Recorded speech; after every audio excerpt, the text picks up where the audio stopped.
into Pro League? Like I said, I think really she's going to be a little more situational.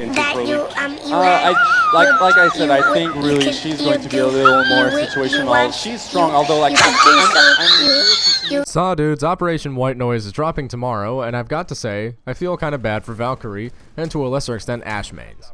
The latter only because Zofia is like a Pokemon evolution of that same character, in a manner of speaking. That's not too bad. There are a lot of things I've enjoyed in the White Noise test server so far, mainly Vigil. I'm not a roamer main, but they can be fun to play, and I think Vigil is the character to get the most amount of flack this season for his gadget, but the musket is seriously just so much fun to use. His gadget isn't particularly overpowered, and it gives him an interesting ability to guard hatches, for instance, since attackers will have to route him out in order for the Hibana to get to it. But what if he gets killed and there's a Dokkaebi on the well good job, idiot. You just compromised your entire team. How do you feel now? What? You're roaming and you got killed? Oh, you fucking dick. You son of a bitch. Look at your team.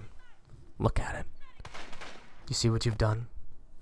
This is your fault. With Dokkaebi, we're getting an operator that is completely power creeping another operator, and it's not even a skill-based dynamic like the one between Valk and IQ. A Valkyrie against an attacking team with a Dokkaebi is basically a liability to her team now, and the worst part is, she could play as conservatively and safe as possible, but if you have that one Kavera main who doesn't know what they're doing, and they get killed immediately on the opposite end of the map, and God knows there's a lot of those, well, it doesn't really matter. And that's my main issue.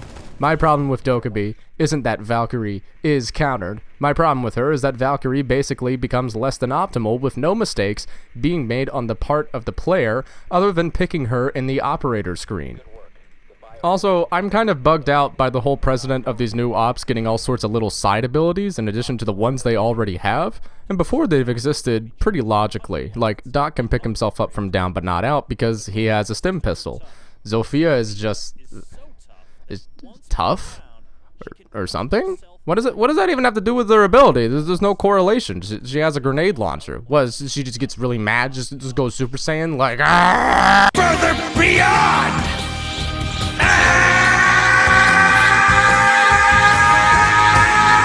Also, I'm not really a fan of the new operator bios and the writing that they're doing for the lore, because before it was relatively tame and it fit the tone and thematic aspects of the game pretty well.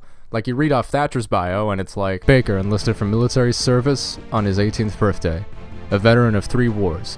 He saw action at the Battle of Goose Green during the Falklands conflict, participated in Operation Nidrod of the Iranian embassy siege as a part of Team Blue in 1980, and was also assigned to Unit Bravo 20 of the SAS during the Gulf War in 1991. Vigil is a fucking Naruto character. Chul Hyun-hwa doesn't remember much of his childhood, only that his family was escaping across Asia. He remembers his older brother drowning during a river crossing, his sick mother left behind during a jungle crossing, and his father telling him not to cry, not to make a noise, and alert the armed patrols. Birthplace redacted. He's a secret sneaky boy. The new map is pretty dope, and Vigil isn't particularly overpowered, neither is Zofia, but the Dokkaebi's just fucking... Sorry, Valkyrie mains. And of course, Ella's still broken.